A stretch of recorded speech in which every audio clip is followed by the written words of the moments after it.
In this video, I will show you how to delete website domain in Cpanel.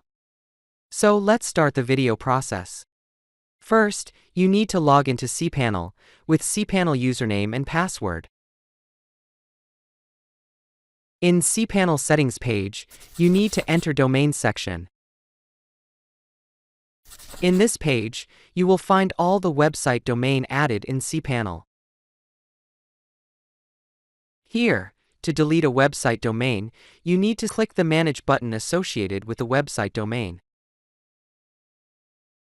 which will bring you to the Domains Manage page. Here, click this Remove Domain button.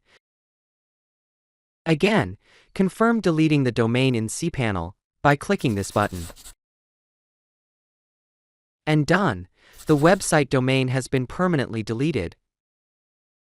With this, we have come to the end of this video.